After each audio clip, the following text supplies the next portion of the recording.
Hello, and welcome to the Bamboo Lab podcast with your host, Peak Performance Coach, Brian Bosley. Are you stuck on the hamster wheel of life, spinning and spinning, but not really moving forward? Are you ready to jump off and soar? Are you finally ready to sculpt your life? If so, you've landed in the right place. This podcast is created and broadcast just for you. All of you strivers, thrivers, and survivors out there.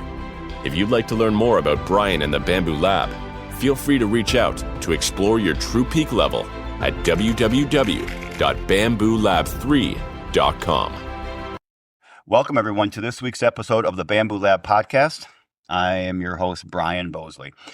As the subscribers and listeners know, I sometimes do a bio before every interview, but this one I'm not going to. I'm just going to come out and say that this is my cousin we have on today. So today we have Tashina Dunham, and here's why I chose Tashina. I'm fairly active on social media because I post for the business and for the podcast. And so on Facebook, I do tend to judge people's headspace by the stuff they post. If they're posting a lot of political garbage one way or the other, if they're posting a lot of nasty stuff or negative comments about other people, or if they just post nothing but the meals they eat, those people tend to leave my feed pretty quickly. But over the last couple of years, Tashina's I've really noticed the posts she makes. And I get something out of every one of them. Sometimes they're long, sometimes they're short. And I do tend to read almost everyone that comes across my feed. And I'm just really impressed by her writing style, in the way she tends to look at life and has this gift to be able to communicate it in a way that anybody could understand it. So I reached out, I don't know, maybe 2 months ago and said, hey, I'd love to have you on.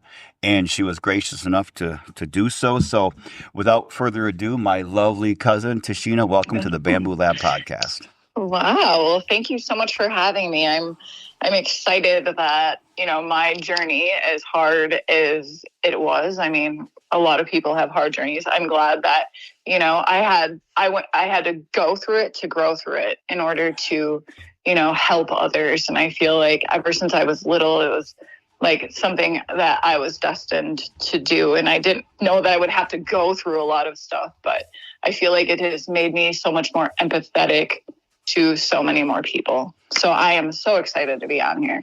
Well, as you probably know, the subtitle of the podcast is "Ordinary People Doing Extraordinary Things," and I can tell by what I've seen of you, and then getting a chance to have breakfast with you last July in Wisconsin. You have a very unique style with a little quirkiness wrapped into it, little oddness. Very odd. Very odd. I think that's what makes me different. It is. But there's and I can't think of the word I'm looking for. There's a glow. I think that's the best word I can think of. There's a glow around you. And I think that just comes through in how you communicate. So obviously I know a lot about you, but can you please share with the audience a little bit about who you are, where you came from, a little bit about your family, whatever you want to share to get us started. Yeah. Okay. Well, my parents both live in, Wisconsin here. Grew up very poor, middle class, but I had two parents that, they always worked hard. They always show us the value of making sure you show up to, work and you don't depend on others. You always what you want is something you have to go get. And, they worked really hard. Like my mom still is, out working at her age. And so it was just a very hard working installing in my sister and I. I do have older siblings, but by the time, we were old enough to actually know things, they were already out of the house. So a lot of stuff that, I talk about is a lot of just Mariah and I. But so I do have Jessica, Dana. I have a brother that I pray for him every day. I do not really speak to him. His name is Dustin. And then I have Mariah and my sisters are my best friends. I don't know where I would be without them. And We grew up, we played a lot of sports. You know, it was hard. Like, I'm not going to lie. It was a lot of alcohol, a lot of sexual abuse going on, and always thinking like, you know, like why me? You know, a lot of why me when it comes to like a lot of alcohol abuse. But, you know, but you don't, I didn't learn until further in life that, you know, not, I guess I've heard this before, but people say like, you know, why me, but like, why not me? Like, why am I different from everybody else? And I think that's like what got me here today, that I couldn't be a victim of my life. I had to be a victor of it. And yeah, that's a lot about my childhood. Is just like, and I say a lot of it, like with sports, like, you know, you're in a game, you know, and times get hard. You got to push through, like you got to push through. And I always take my life today as like the sporting events that I always knew growing up, that always kept me out of trouble, that always kept me focused, were these sports. And I just always feel like no matter what life throws at me, like I can't give up. Like, it's the fourth quarter. I'm not backing down now, you know? Well, yeah, your family, with you and Mariah and your girls, and it's really, the sports have been an integral part of your life. You can see that. Yes, and, yes. You know, when my daughter Ashley was, oh my gosh, maybe 3 or 4, you know, being a single dad, I really didn't know what it would be like to raise a daughter, and I wanted to raise a strong, confident, you know, a respectful daughter. And I read a book called Reviving Ophelia, which was a really popular book back in the 90s. And the thing the author shared, it was about raising daughters. And what they shared about in there was, one of the best things you can do for your daughter is get her involved in sports. Yeah. It's one of the best things for their confidence. It's one of the best things to ward off rape or unwanted pregnancies, because when you do physical sports, you're in connection with your body. You see your body as yours because you're working it, you're training, you're performing, you're playing in the games. And so those women tend to have a better respect for their body, or at least an understanding that this does not belong to a man. It belongs to me. Right. And I'm sure that paid off big dividends for your family. Yes. I feel like it did in a lot of ways. And it also, what it did is like, you know, even when bad things were going on, when I got on that court and when I got on that field, like nothing else mattered.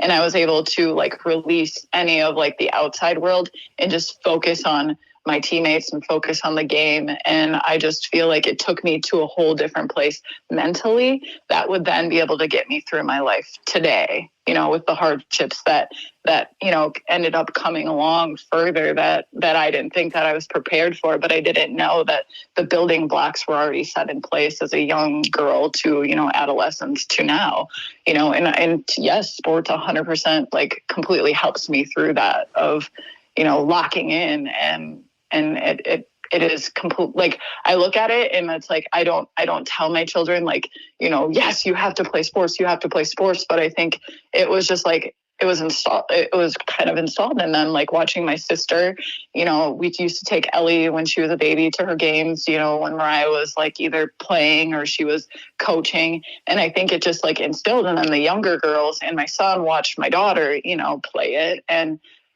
like, it makes me feel like, you know what, you guys will be okay in life. No matter what anything hands you, like, you're going to be okay because you've learned to lock in. And like life, like, it was an old football player that once said, I think it was the quarterback of like the Denver Broncos. I can't remember, but he said like sports get you ready for the game, but like, that in turn, like the game gets you ready for the big game, and that's life, you know?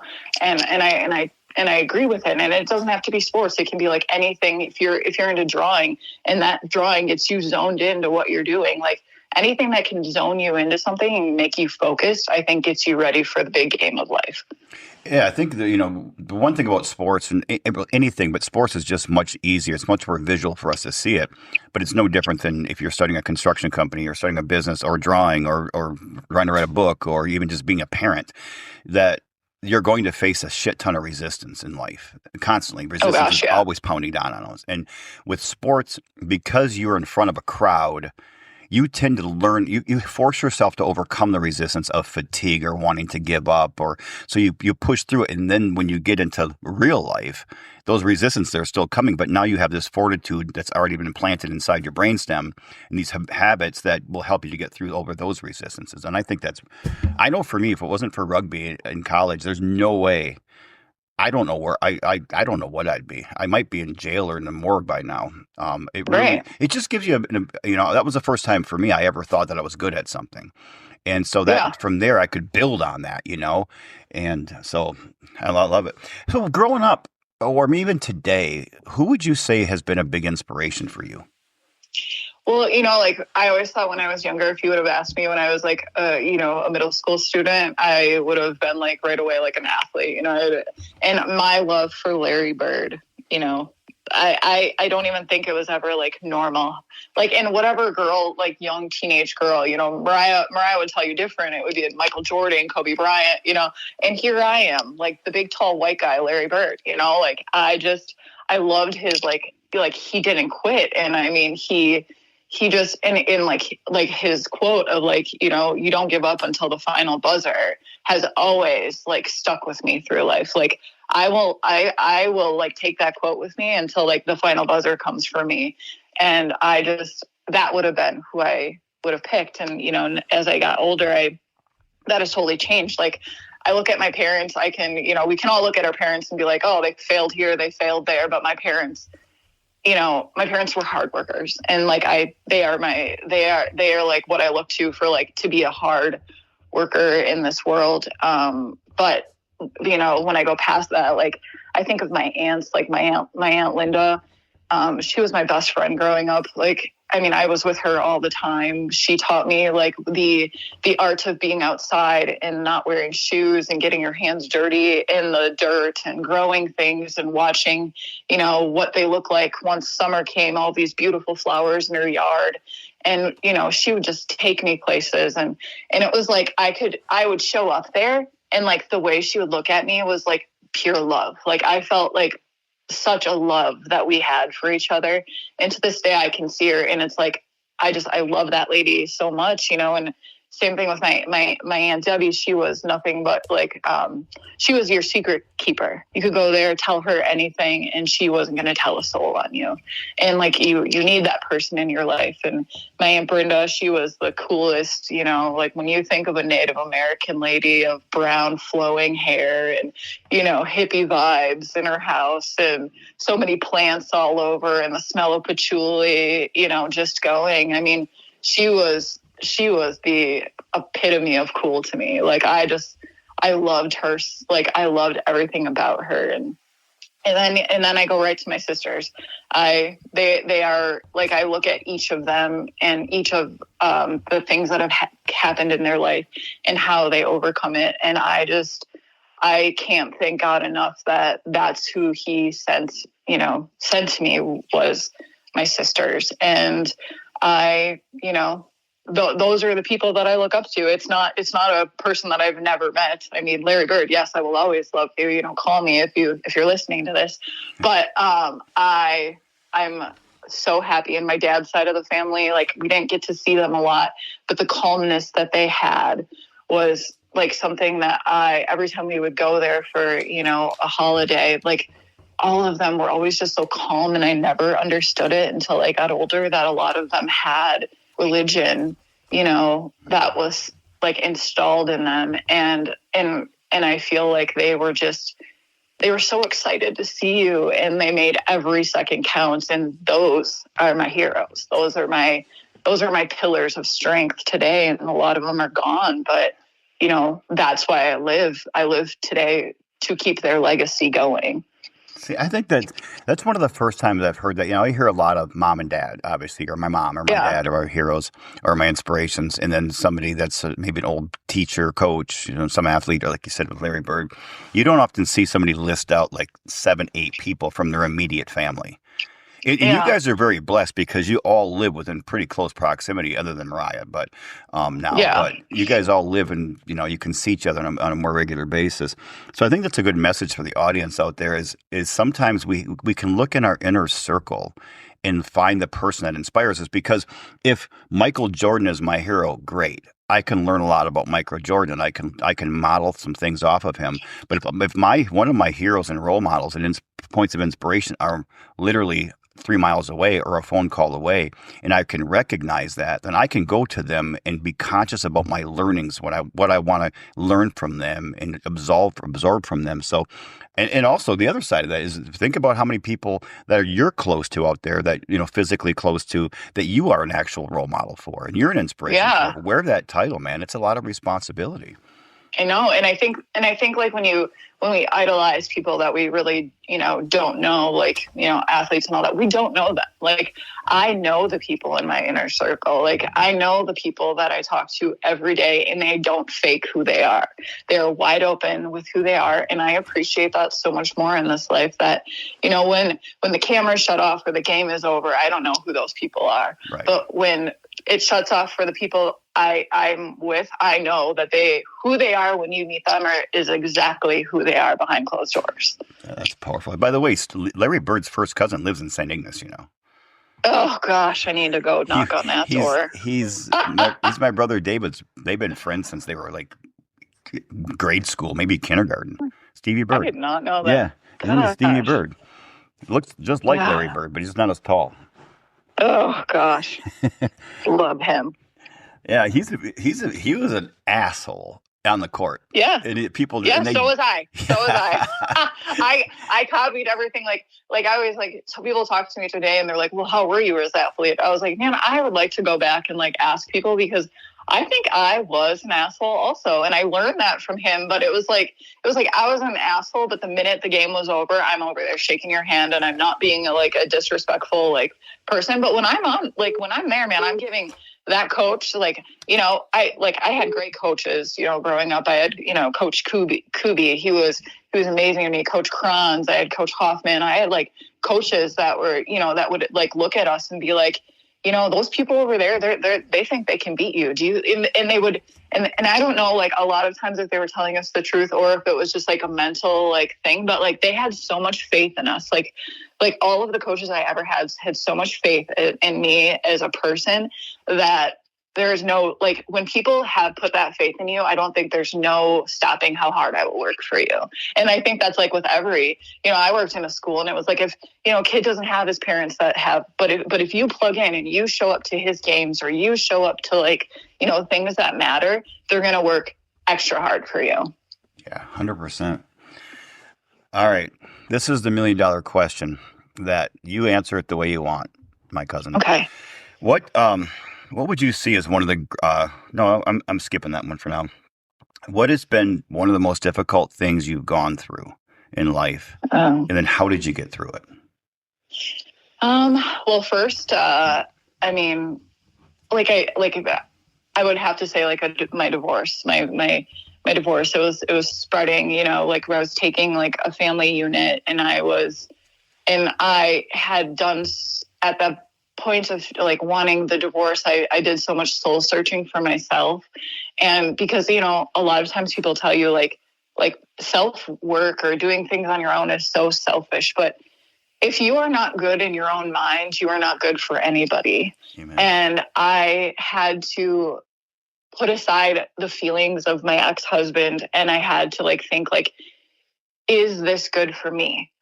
Is this relationship growing me to the person that I need to be for my children, for, myself, for my family?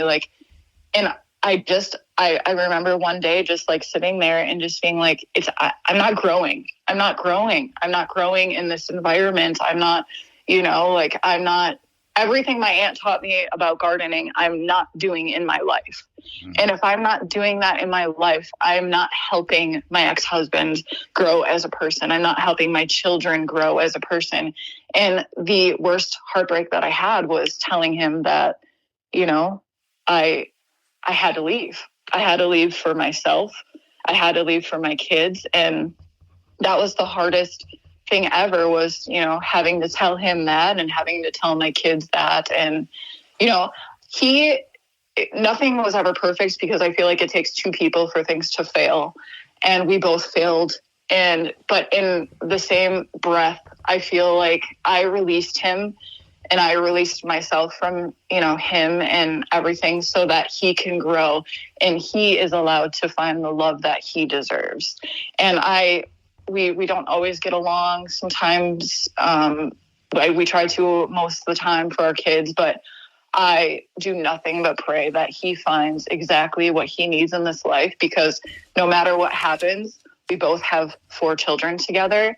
And if I wish bad upon him or I talk bad about him, I am not doing him any justice. And there's nothing that I want more than for the father of my kids to flourish. Because, man, if he flourishes, my son sees a man flourish. My daughters see what, you can look for in a partner. And so that was my biggest heartbreak for my kids, for him, for, all of our family, because divorce is not good.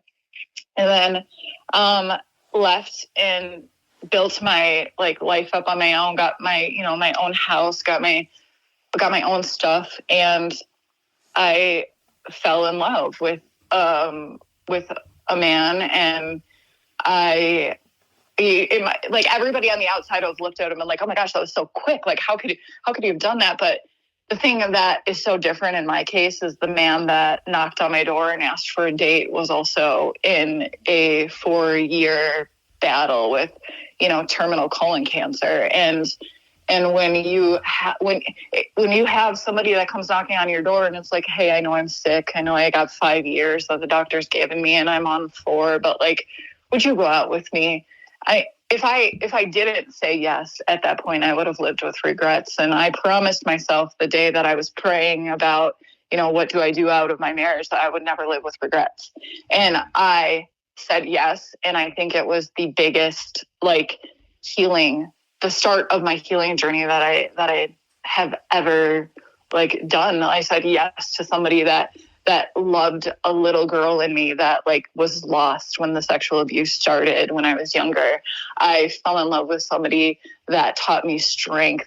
I fell in love with somebody that taught me the art of communication. And I didn't have that growing up. I just thought if you just kept it quiet, if you're just quiet and you don't say, hey, that hurt me, then, you're not going to fight, and nobody wants to fight. And the way he would stop a day and put everything aside and just look at you and be you need to tell me what's wrong. This is a safe space. What is going through your head? That changed every fiber of who I was. And I would walk into a room and I could tell that, he was so in love with me and I was so in love with him. And I thought, God, you put him in my place so that I could cure him, that I could make him better, and that I could, keep him here for his, his mom and his dad, for his sister and his brother, and for his kids. People need him. This is a great human. You got him sick, but this could just be his testimony. We can cure this. And I don't think I slept. I don't think I ate. I think my entire life revolved around how can I cure this human? And there was nothing I wasn't going to do to make him get better. And we would go to the doctors all the time and we would hear bad news, but I didn't cry. I didn't show fear in front of him, even though he was sad. I got to work. What can I do next? What can I do next? What apricot seed would go with, what? And I had a whole book together of everything that I thought maybe modern medicine isn't the way that it's supposed to be. And I need to go back to this and I need to go back to that. And in the art of staying so busy, finally, as the time got closer and closer for him, it was in January, he looked at me and he was like, stop, you're keeping yourself so busy that you're not here with me, because you're doing your research. And I was sitting there what do you mean that I'm not here with you? I am here with you. I'm sitting here. I'm making you tea. I'm doing all this. And I was getting myself so tired that I was forgetting to live in the moment. And I have a dying man that's basically snapping his, fingers, being stop, live here right now with me. And it was then when I decided that I was going to stop being the scientist in the kitchen. And I would just lay there in the bed with him and I would listen to his regrets. And I would listen to, his life story. And I would listen to everything as like a teaching for me, and when it came down to the doctors telling us there was nothing more they could do with him, I didn't know what more to do, but I just remember sitting in those hospital rooms with his family and just remembering like how I was so panicked, but his parents were so patient. His parents were so calm. And it was like going back to my dad's family where there was that calm again. And I was like, why is everybody so calm? And I am just like livid. I'm angry right now. And it was like, no matter what we went through, his dad would, come out in prayer. His dad would, just bring God into the room. And I never knew who God was because I went to a church as a young kid and I walked in there and I never felt more judged in a place that tells you not to judge.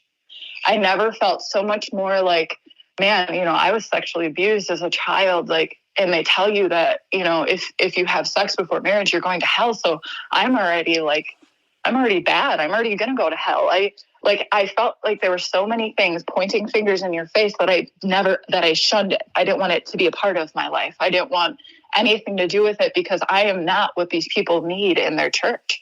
And so I stopped looking at it and I stopped begging for like God. I stopped praying. I stopped doing everything. And in that quiet of hearing the doctor say, I can't do anything, for you anymore. And I saw like the look on his face, all of a sudden I was like, it clicked on me. And I'm like, everybody that has God in their life or spirit or anything are the ones that are calm. They're not frantically like freaking out or doing anything. They're calm. They trust in whatever is going to happen because God needs it to happen for a bigger reason that we don't understand here. And so I remember one night I Googled, a non-denominational church around here. And the first one that like caught my eye was Hope. And I was like, that's it. I'm hoping that this will save him. We're going there tomorrow. And I remember, he was so fragile and he was, had a little walker and I parked him in the front of the church. And as we were driving up, everybody's waving in this church. And, it felt like such a peaceful place. And I sat him down and we were sitting there and we get up and they have like the drums and they have like these people who are like there doing what they love. And I looked at him because he couldn't stand. He was so weak. And he just looked at me with tears in his eyes. And he's like, I'm home. Like, this is home to me. This feels like home. And from that point on, he only had like 3 more weeks after that, but we would listen to it online. And that is like when, I thought like, I want to learn more about this, and it wasn't until like, the day Paul passed away, we were in the bathroom because like, I watched my aunt pass away. But there was like a time where they were like quiet, they were quiet for such a long time. In the morning that he passed away, we got up and he had to go to the bathroom and we walked in the bathroom and I'll never forget that he looked at the walls and he was like, oh, don't you see it? And I was like, see what? And he was like, the walls. He's like, the flowers are coming out of it. Aren't they beautiful? I know how much you love flowers. And I just was like, okay, yeah, it's beautiful. And then I remember he grabbed my face and he just looked at me and he was like, nobody would ever do this for somebody. And I was like, do what? And he was like, nobody would ever love a person that was dying. And I just thought like, well, why not? Because I learned so much from you. Like, I don't understand. And then he was like, he just kept saying thank you. And he told me that he was going to go lay in his bed and he was going to go shut his eyes and he wasn't ever going to open them again. And I was like, no, no, like, are you tired? Do I need to give you something? And I remember he just looked at me and he said that, remember that I will never leave you. And I was like, what do you mean? Like, I know you're not going to leave me because you're just going to go take a nap. And he was like, no. He's like, I'm not. And then he just reminded me, he was like, I will never leave you. I will never leave you. And he said it like a couple more times. And and that's exactly what he went and did. He went and he laid down and he shut his eyes and he never opened them again. And that was the first day where it was like the part of me that I thought I knew my whole life died.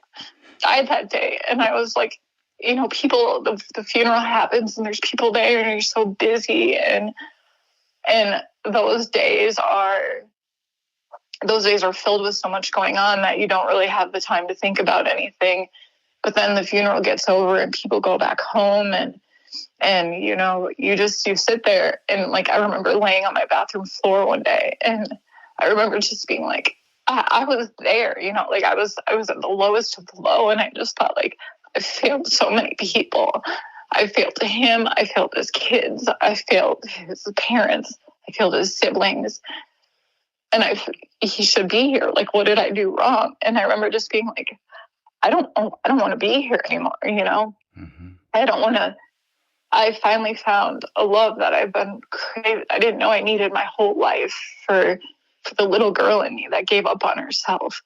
And this person shined on that little girl and grew her into this human. And I failed him, and I don't want to be here anymore. And I remember just like thinking, like, just take me. I don't care how you do it. Like, I just want to go. And I got to that point and all of a sudden I just like knew where, like, there was a gun in the house. And I was like, is this it? Like, should I go get it? And I remember as I was laying there, like, this feeling came over me of utter warmness. And it was like, your time is not done yet. Your time is not done yet. And instantly my phone was next to me and I called that Hope Church at really late at night, and a pastor called me back and he stayed on the phone with me that whole time. And I just knew, like, that church was meant to be put in my path for some reason, and it was to heal me. And I got into groups and they had me meet people that were, in the same shoes, as widowed as I was. And I had such a sense of community at that church, because I don't think you need to go to church to find God. But what I found at that church was community. What I found are people that glow so much love that when you get around them, you feel that glow, you feel that calmness, you feel that love. And losing Paul was the hardest thing in my life, but I've also flourished into somebody I don't think I would have been able to flourish in if I didn't go through all of that. And I feel like my life has taught me nothing but empathy for situations of other people that I wouldn't have.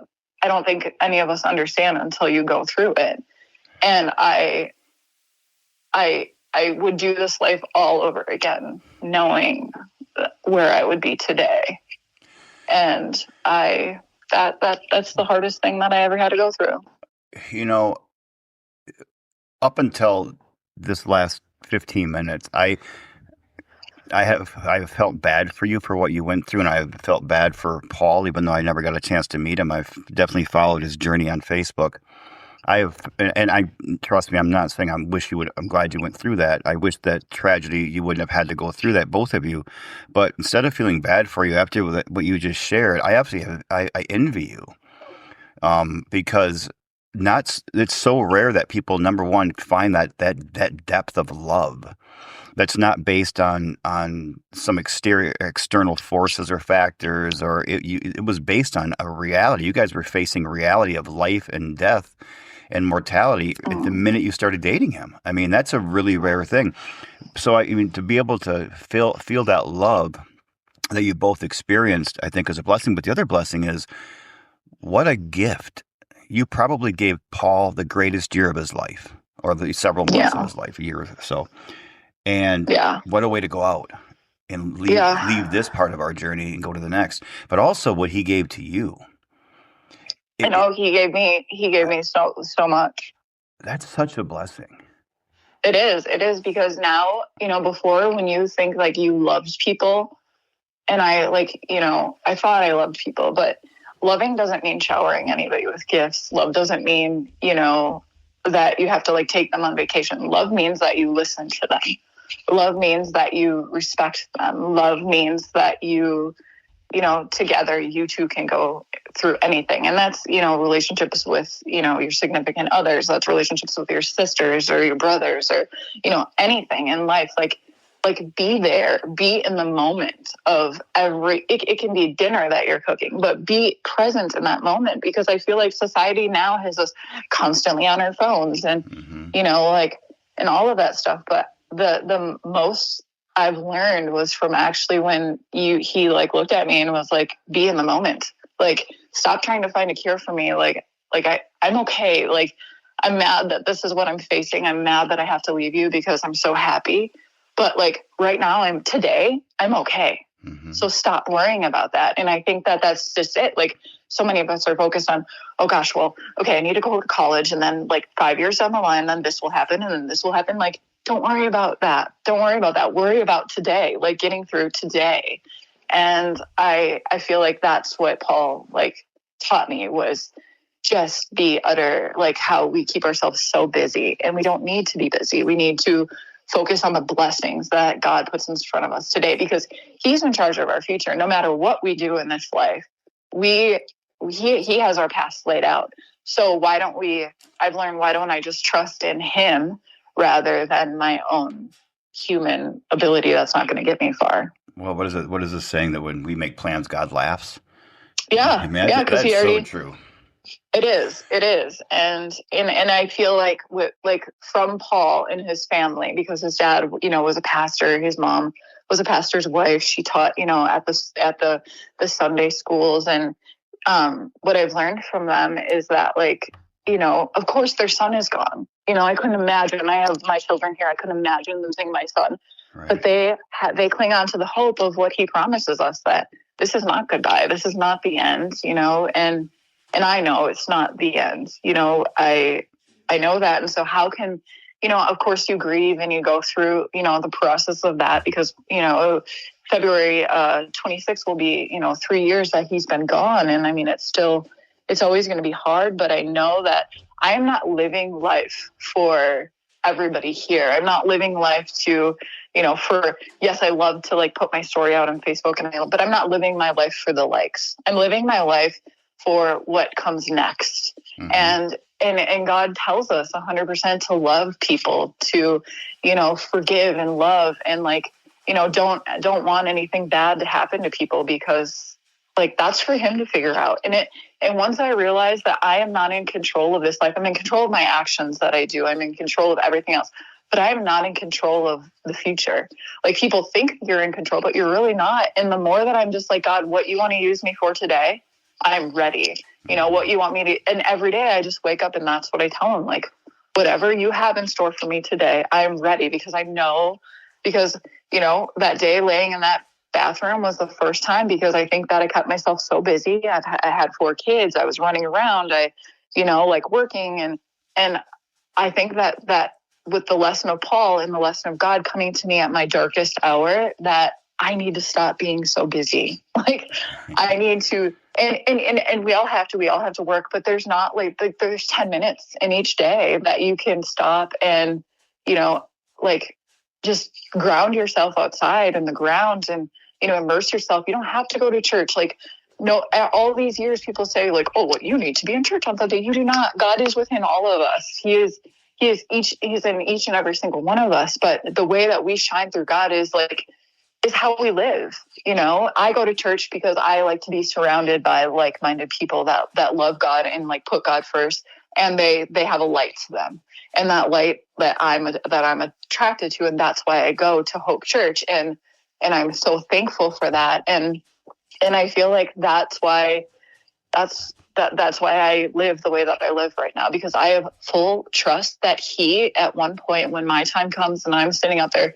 will make me understand why I had to go through this life.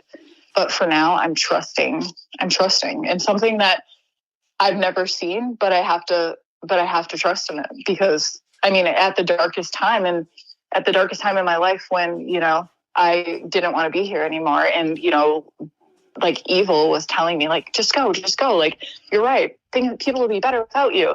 But that love that came from like the bottom of my feet up was like this love that you can't even describe, that I was like, this is God. This is God. This is God. And now I just, every time that I know that I'm going down a right path and I can feel that same feeling that I felt on that bathroom floor, I know that I'm doing what I'm supposed to be doing. And I'm so thankful that I don't have to depend on anything else but him. I love it.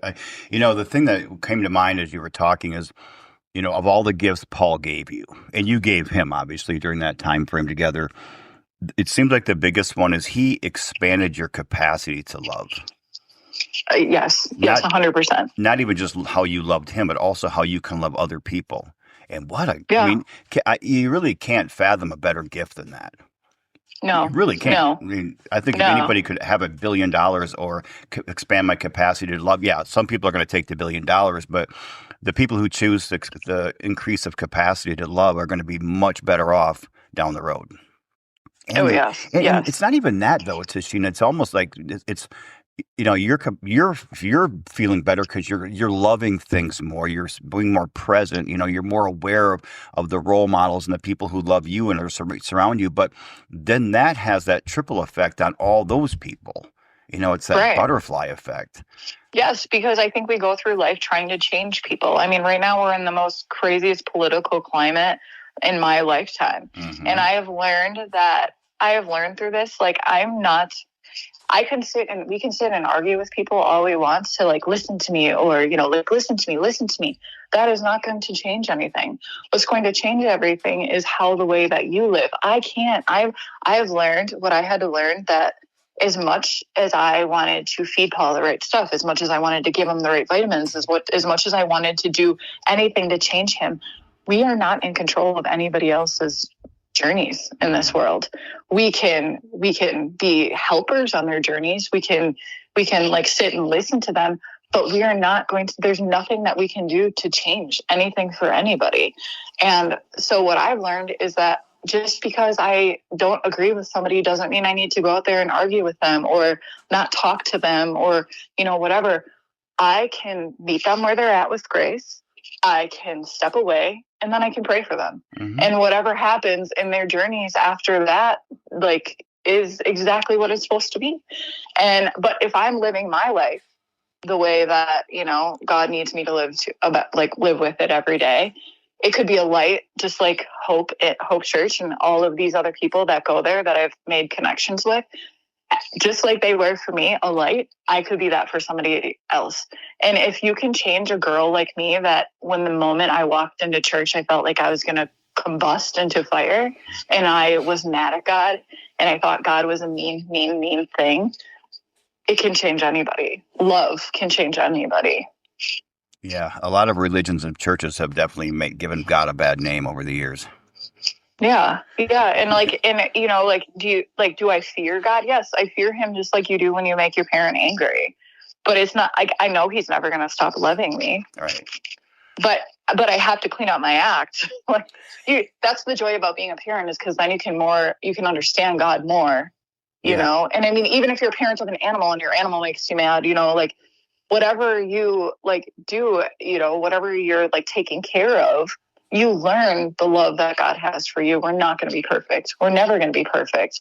But if you can, that your little inner voice that kind of goes when you do something and it's wrong, if you're gossiping about somebody, if you're, drinking too much, or you're not headed down the right path that that you feel is right for you, and you have that little it makes you kind of feel like, oh, okay, I'm not doing something right. Listen to that. Listen to that feeling of that, that inner kind of like a little gut punch, and that then you have to back up, take 2 steps back to the side so that you can go forward. And I feel like that's been my biggest lesson in life. I know that I'm never going to be perfect. Finding God did not make me better than anybody else that didn't find God, but it's opened me up to feeling that feeling of that little gut punch and that little voice, or that little tap on the shoulder, backing up 2 times, because it's okay to take 2 steps back to the side and then go forward again and learn from that little feeling that you have inside of yourself. Because for years I didn't listen to that little feeling. I just kept saying, get over it.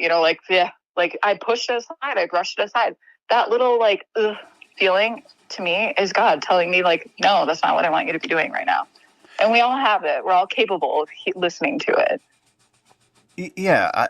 My journey with with God was very similar to yours. I grew up Catholic, and then as soon as I didn't have to go to church anymore, I stopped.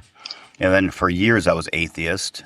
And then I went to agnostic, just kind of like, because I really don't know. I guess that's as being agnostic. And then probably 12 years ago, maybe, no, probably more than that, probably right after I got custody of Dawson. So maybe 20 years ago, I just started, I actually started researching like God and Christianity and studied Roger Penrose, who's one of the greatest minds of all time. Who was actually an atheist at one time, and then just scientifically said that this universe could not be created by chance. It's just not possible. And then just been further reading, and I still doubted it. Like I was trying to prove myself right as an agnostic or an atheist, and then it just was like, no, the proof, which is a lot of scientific proof, but just the anecdotal experiences that people have shared with me, and that I have experienced since my faith has gotten stronger. It's like there's no doubt. Like it's not. I don't even question it anymore. I question some things, but the existence I don't question. Go ahead. Well, I always tell myself too, like once you're in the room of somebody that's leaving this world, what gets me is like a lot of times when I watch them, they take like their final breath, their final inhale, and like where are they exhaling to? Yeah. And it's such a beautiful thing, and then you learn, like, you can go through, like, I went through therapy, like, after my divorce, and, like, that was really, really helpful for me until it stopped. And then when it stopped being, like, helpful for me, when I felt like I needed to start charging the therapist, because I was like, wait a minute, you haven't been through, like, this, I felt like, what do I do next? What do I do next? And I'm telling you, the thing that has completely helped me through this are, like the sound healing, the grounding outside, the just outside in nature is like what God made. And so like I told you a million times, like you don't need to find God in a church. You really, really don't. Like it is spirit. It is like everything that he made, that the artwork of outside is all of him. And, I have a girl that I went to high school with. Her name is Angel, and she owns this Earth Angel Sound Healing here. And the art of meditating. I have learned how to meditate in through this journey, because before you're so busy. And now I go to her studio and like just learning meditation and the answers that you can find when you finally learn how to, quiet your mind and meditate. And, and I join these groups with my friend Lori. She's the rustic healer. Both of these girls are in Watertown here. And going to these groups and learning other people's journeys, sitting there quietly, sitting to listen, not sitting to respond, and hearing, other people's journeys in this life. And, they are looking, like when I was like grieving Paul, like I joined TikTok, and I only joined TikTok because I wanted to see if other people are still living after their partner died. And I feel like when I go to these groups with Lori, like, is there somebody like me, in their journey where they're seeing, like, has anybody survived the sexual abuse as a child? Has anybody survived, a divorce? Has anybody survived losing their loved ones? And being able to be wide open with my journey and not having to cover anything up has been, like, I hope that the people that have helped me, that the widows or, the people that, like, lost religion and, like, lost the God and then found it, I hope that's what I'm living for, because those people helped change my life and brought, like, that's why I'm still here today, is because of people that went through stuff and that are like, hey, like, I'm still here and I'm not bitter and I'm not mean and I'm not angry, but I'm so freaking grateful. I'm grateful for the pain that has caused me to become so much better and so much empathetic for people's situation that, I mean, I don't know where I would be today if I didn't have to go through the stuff I would have gone through. I don't know if I would have been, I can look in the mirror, Brian, now, and it's so weird to say, but before you would look in the mirror and you would see shame. I took the sexual abuse as it was my fault, because the men would tell me all the time, you're just so mature for your age. I was a kid. I was not mature. They knew how to groom. But I would take that up on myself. Like, you're gross, you're disgusting, you're dirty. And I would look in that mirror and feel that, I was living a life that wasn't authentically who God intended me to be. And I didn't like who I looked in the mirror. Today, I love being able to look in the mirror, knowing that I am doing my best to try to hear that little, a little gut punch. And I look in that mirror and I'm like, I'm so proud of you. I don't need a person to tell me that I'm so proud of you. I can look in the mirror and tell myself, like, I am so proud of you. And I like, that's not even growing up, we think that that's so conceited and it's so wrong, but like, it isn't. When you can look in that mirror and say that, it is, I feel like I might not be a millionaire, and I'm okay with that. I might not, be like on a TED talk, but hey, you know what? I'm on the Bamboo Lab, but I'm so proud of the person that I look in that mirror and look at today. And I could be the poorest person in the world. I don't care, but I want to keep looking in that mirror every day and know I'm proud of you. I'm so proud of you.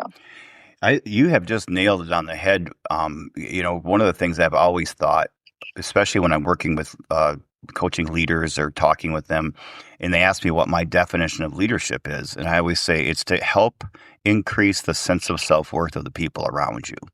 It's that idea to get them to the point where and I don't say it this way, I'm going to steal your phrase, that they can look in the mirror and say, I'm proud of you. Because a sense of self-worth is one of the greatest lacks we have in this world, is people don't have that. They don't want to be alone. They don't want to be, and when they're alone, and I'm a good example of this, is where, for many times I've caught myself because I've lived alone quite a bit, I'm listening to a book on tape, or I'm listening to a podcast. There's always a background noise. It really wasn't until I started hiking and rucking on a consistent basis that I'm in nature. I'm in nature 5 or 6 days a week for at least an hour. And a lot of times I have a book on tape or something because I like to, it's a good time. My mind is happy and I'm absorbing good content. But when I turn it off and just stand in nature, or even if I'm home and just turn nothing on, and it's uncomfortable at times, but then that's when you start to connect with yourself. And I think in our society, when we're alone, we're still not alone. So we never get a chance to know ourselves. So how can we therefore find self-esteem, and how can we look in the mirror and say, I'm proud of you? So sometimes it's just like you said, meditation. It's sound healing. It's grounding. It's spending time in nature. Those are the things where we really have to stop and listen to who we are and how we feel and what we're thinking. Right. Exactly. And once you find that inner, like, being okay with who you are and forgiving your past and forgiving people, it doesn't mean you have to forget. You don't have to forget anything that's happened to you, but you have to learn from it, because if you don't learn from, the things in life, then you're just like constantly repeating the bad stuff. But if you can learn and grow from it, I made mistakes. We're all going to make mistakes in life, but if you can learn from it, if it takes you having to go, put your tail between your legs and saying sorry to somebody, then that's what you do. Because the more that you can keep moving forward in this life, the better it is. Because you're going to keep taking 2 steps back, which is okay, but you're never going to move to the side and go forward, And I feel like that's like what we have to do, and being okay with being quiet, finding the art of meditation. And, like for me, it started as just going outside, starting like 2 minutes, and starting to build a garden, where in my garden is where I make a little gate, and then I make a little bench, and then I tell God, like, I'm ready for you to come here and show me what you need to show me. And it can be hurtful that what you're showing me, you can show me the stuff that I'm not doing what you need me to do, but I need you to show me. And I need to be able to be okay if it's criticism to take it, and it's learning from yourself and learning from others. And, meditation, like, gosh, and in church, and my niece and I were just talking about this the other day, my niece Taylor, who, if God could have given me, like, I love all my nephews and I love all my nieces, but when times were bad for me, my amazing niece packed up her child and came and lived with me to make sure that I was okay. And those are, again, the people that you want on your side. But we were just talking about this the other day, that if I didn't go to therapy first through my divorce, and my therapist, he was amazing. And And I didn't think I'd want to go to a guy because I've always had bad, guys. Like, I didn't trust men. And I was able to trust him. And he was not a person that was going to sit there and feed me a line of bullshit and always be on my side. He looked at me and said, this is what you're doing wrong.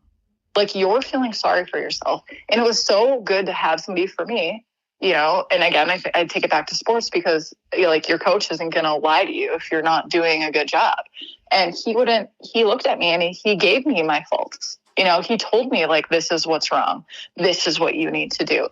And if I didn't go through therapy, I don't think I would have been ready for my next steps. And my next steps was church and learning to bring God in and letting God tell me what I was doing wrong. And now, with the church, now my next step is this art of meditation and being okay for the silence, of sitting in the silence, because in the silence, I learn more from sitting in silence than I do from, any other thing that I could listen to, a self-help book, like anything, like sitting in my own silence with my own spirit, with the spirit, the light of, the light of, you can call it God, you can call it whatever you want, but we all have this light. And I sit with that light. And I just am so thankful that I chose the road that I needed to go down this road of forgiving, moving past, and honoring the journey that he's brought me up to this point. Like, I honor I'm thankful for every single person, good or bad, that's come into my life, because I can look in the mirror and know that I forgive them, but I am such a better human because of them, good or bad. Yeah.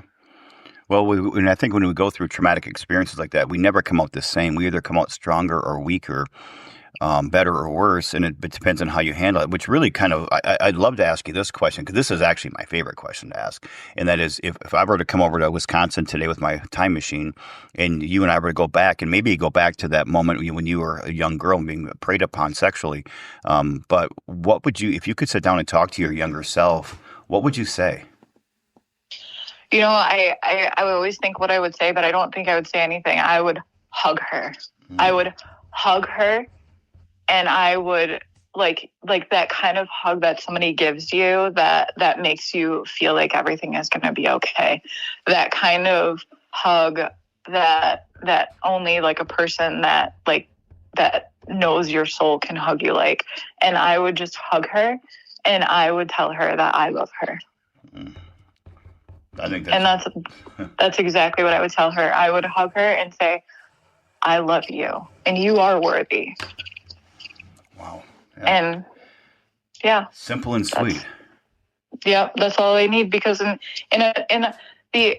touch of somebody that loves you and that respects you, and I respect my younger self, is so healing. Like, we are forgetting that to do that to people. We're forgetting to shake hands. We're forgetting how much a touch from somebody that you respect can help somebody in a day.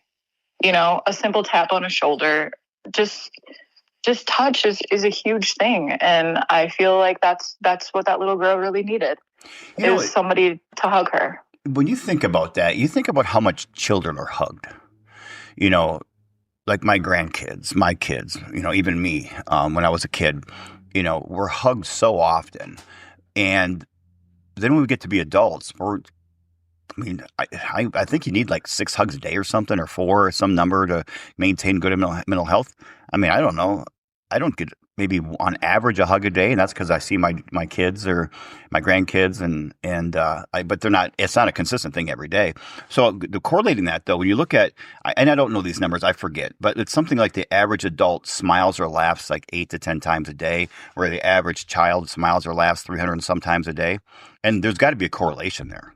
We're hugged more as children, we laugh and smile more. We're hugged less as adults, and we smile and laugh a lot less. I mean, dramatically less, not even in the same ballpark. Yes. And you're right. And even if, like, in today's world, people I've worked with a lot of children with autism, and I know touch isn't really their thing, but even like a simple smile, when I was walking through those hospital rooms and it felt like a tunnel, and I was in a tunnel, there were the smallest of people, like the people that don't get paid shit at a hospital, the CNAs, the like there was a janitor that I'll never forget on like one of my hardest days. And all he did was simply sit there with me. He sat there with me. He listened to me cry, and he just like, he listened. And then when I would see him in that hallways on that same day, he would just like give me this smile. And that's all I needed. That's all I needed was like human interaction. Like when you're walking through places, get off your damn phone, put the phone down, but look ahead, because that smile in those darkest of days of that janitor at that hospital, or the CNA that just like would look at me, tilt her head and just give me this like warm smile, changed my entire day.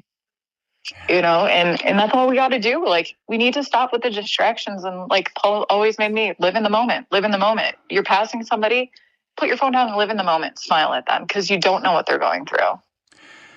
It's so true. I think it's just that idea of practicing random acts of kindness, because I think we think of like, oh, I got to go stop and help somebody shovel their driveway, or that's a form of most of the things we can do are simple and they're free. It is the smile. It's holding a door. It's calling the cashier at the grocery store by their name. It's just little things like that, making eye contact with people, and you just don't know.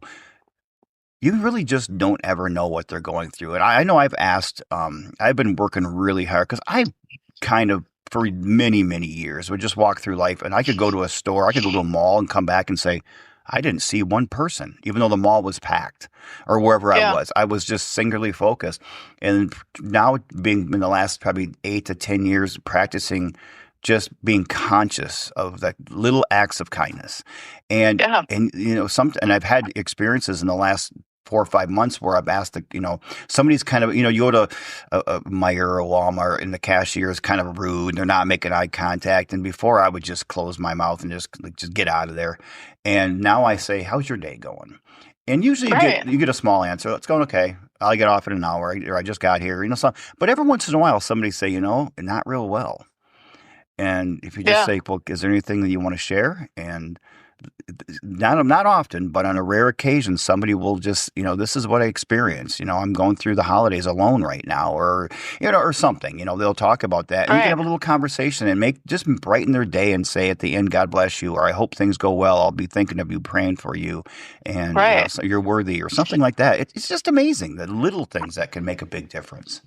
It is. And, the world is trying to drive us apart right now. The world is trying to separate us, but we are in control of our own lane, right? We're like, I've told you, we are in control of our own lane. Shut the phones off. Shut the news off. And I feel like there's a song that happened right before COVID, and I am a Willie Nelson fan. I love me Willie Nelson. And there's a song that him and his son say, and it was like during the COVID, and it's like, turn off the fucking news and build a garden. And in that, get your vegetables. And then with those vegetables, take them to your neighbor and talk to them, because as the world is driving us apart with politics and everything else, like, you actually learn that, like, my old neighbor that probably didn't vote in the same way that I did, and probably like thinks of, things differently than I do. If I just like go talk to him and I give him some of the stuff from my garden, man, maybe his world will soften up a little. Maybe I can learn something from him. But if I keep listening to the news, it's going to make me hate my neighbor. And that's not what we're supposed to do, because in the teachings of that Bible, we are to love thy neighbor. And if I keep listening to the news, if I keep going on social media, I'm going to hate him. And I can't let this technology, this phone that's in our hand, drive me from what I know God needs us to do. Right. Well, I believe the greatest enemy to mankind right now is the corporate mass media, whether it's Fox or CNN or somewhere in between. They're equally bad in for our psyche and our connection. I haven't watched news in I don't even know how many years. I just couldn't. It probably was during COVID. Right. But I hate to say this too. I really hate to say this, but take a neighbor. That like I've asked all my neighbors, because I am like one of those weird people, like never in my world, never in, like, if you would have asked me at like 25, Tashina, are you a church person? I would have been like, hell no. Like, I am not one of those people that you're going to find my butt in a church on Sunday. Here I am now, the greeter, out waving you into my church. And I am asking these people, I know that you go to this church, but could you open your eyes and just like come to mine? Like, just feel the difference. And if you don't like it, then you don't go back to your church on next Sunday. Yeah. But like, opening people up to come in, like just seeing, like, and I'm open to come, like, I love learning about other people's religions. Like, it doesn't mean that I'm going to go turn that way, but the more I know about people, the more like the conversations can be so much more educated than just like angry, like, oh, you shouldn't be a Jehovah's Witness. But if I go and I attend one of their churches and I see why they can like it, we can have now an intellectual conversation because we both were able to go. And, you know, like what are the Boo Radley, you know, you don't know what anybody's going through. You don't know what anybody's religion is. You don't know unless, you know, you wear their shoes. Yeah. I want to wear people's shoes. I want to see what they're going through. I want to be empathetic. I want to learn who you are because I care enough to learn who you are. And once you can start doing that, man, I feel like you change as a person, and you can change others as a person, and you can understand people more. And I love learning people, and some people I learn a lot from them, and I take that into my day-to-day world. Some people I learn that I don't really need to be around them, but I can pray for them. Doesn't mean I need to go talk bad about them. And that's like something I have to tell myself every day, because I'm human and I falter, and, you know, then I get angry at somebody, but then, you know, take my 2 steps back, move to the side and go forward. And I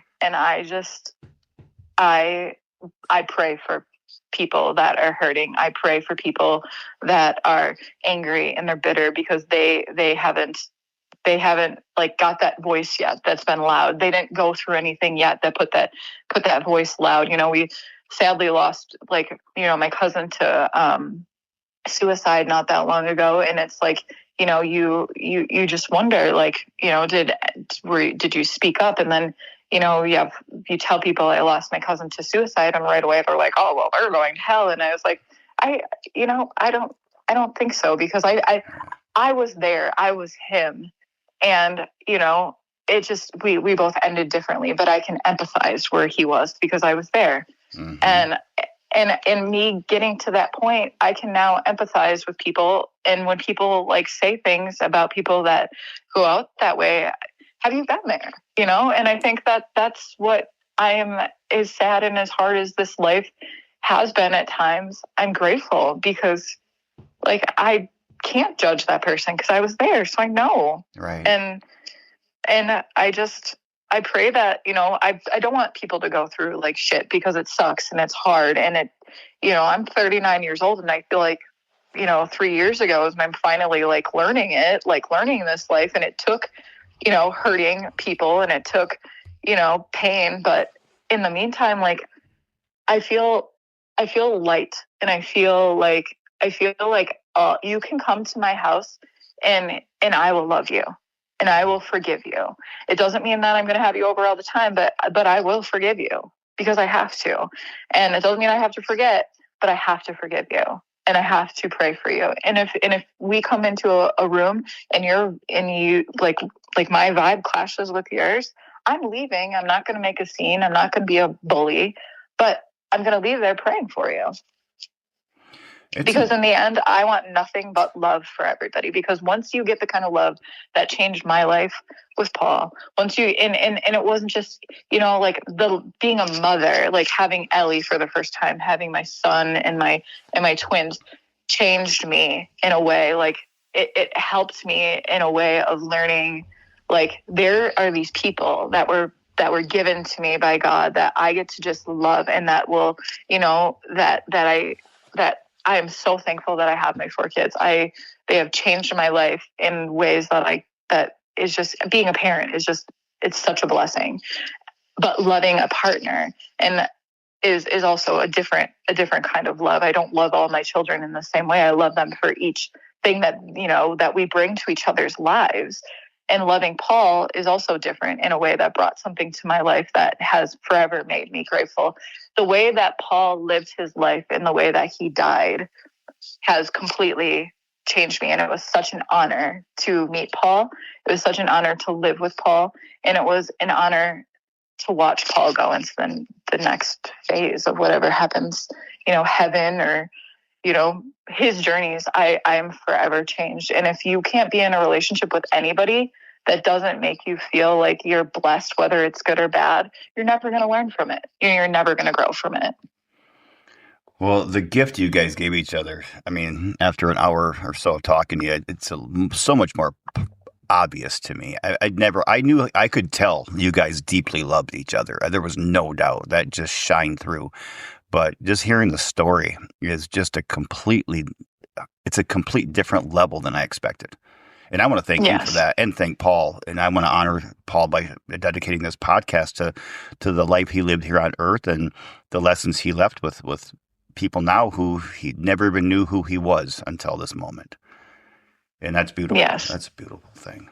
Yes. Thank you so much for having me. Well, I'm not done yet. I am. Don't you? Up here. Yeah, let's party. Take a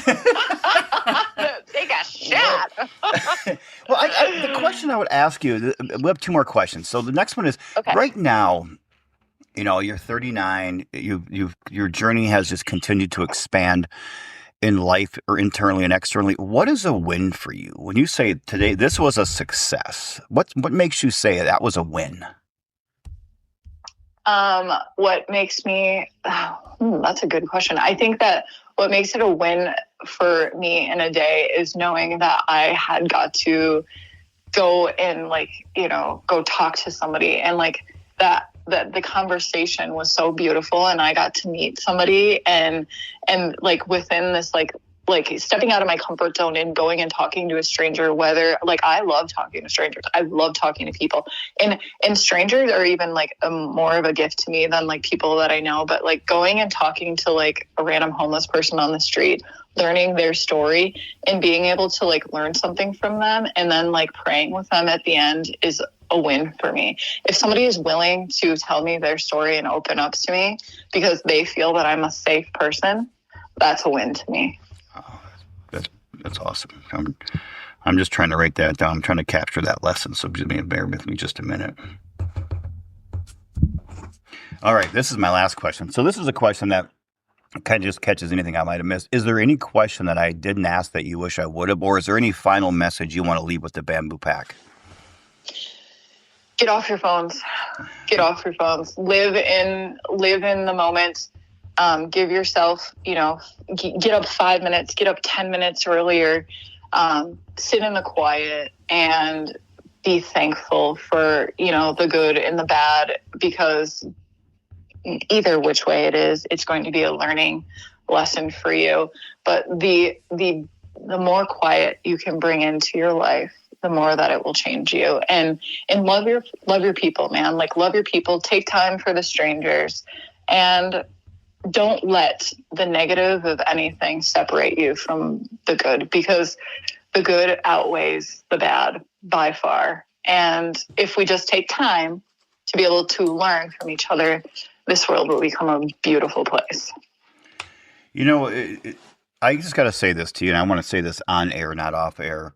When I reached out to you, I was excited to have you on, but, I didn't know how this was going to go. You're the only second family member I think I've had on here. Dawson was on here. I think he was on here on two different podcasts. Of course, I'm going to get my daughter on. I'm going to hopefully get my mom on in the future. Yes. But you just never know. This may have been, I don't know, 160 episodes, 157 episodes we've done, something like that. At least in the top 5 for the most empowering. I don't want to say educational because it sounds like, but that's a good word. Inspiring, or just more. There's just a lot of depth to what you said, a lot of transparency, vulnerability, and authenticity, and that's a really rare gift, Tashina, to be able to have that, but then also to share it, to strangers. Yeah. Now, I don't know how many, a lot of people will listen to this next week, and that's a gift. And I sat here with goosebumps. I sat here with tears. I literally have a whole page of notes. And actually, I stopped taking notes a long time ago on my podcast. I take little notes, but I just couldn't stop writing. And a lot of the writing I put on here were direct quotes you said. Go through this to grow through it. I'm grateful for the pain. I mean, whoa, I want to wear other people's shoes. I mean, there are all these very empowering quotes that you said. And I can promise you there are a lot of people listening to this right now, or at least next week, but as they're listening to this, they are getting a shit ton from what you shared. Yes. And I love that. And it, like I am not a person that's going to hide. Like, I'm on social media. I'm not on there as much because I had to let it go right now. But I check in, and if somebody listening to this has nobody to talk to, like, I am open. Message me, do whatever you have to. If you're going through something and you feel alone, you are never alone. And if you feel like you can't reach out to anybody, I beg you to find me on social media.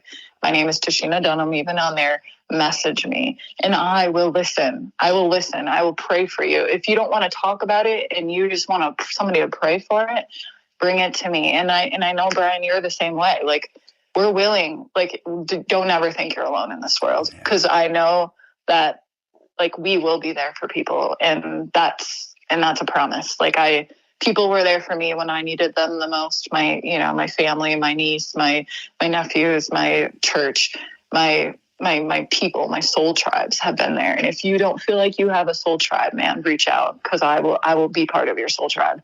That's beautiful. You know, I want to, this is the first time I've ever said this to anybody. It's been an honor to have you on the show. But after this last hour and 15 minutes, I can honestly say I am so honored and proud to share you with my family. Like, you are my family. Like, you know, you're not a stranger. You're not a client. You're not an author that I brought on. It's just, I'm just more and more proud and honored to say she's part of my family. So, man, thank you for coming on, man. This was an amazing, amazing content and lessons you shared, and I appreciate and love your authenticity. So thanks for being such an amazing guest on the show.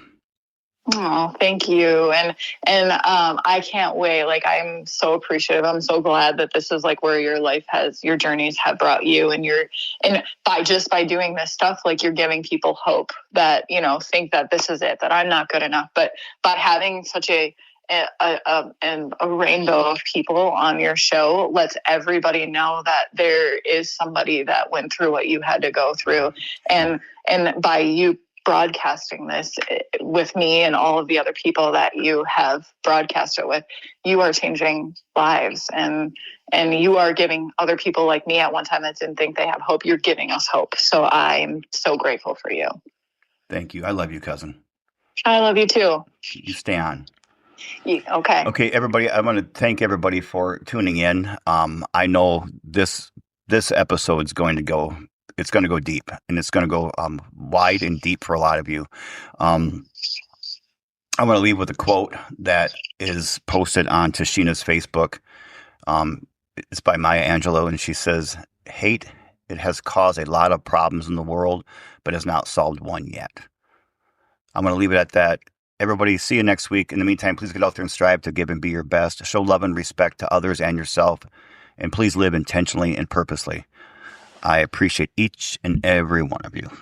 Until next time.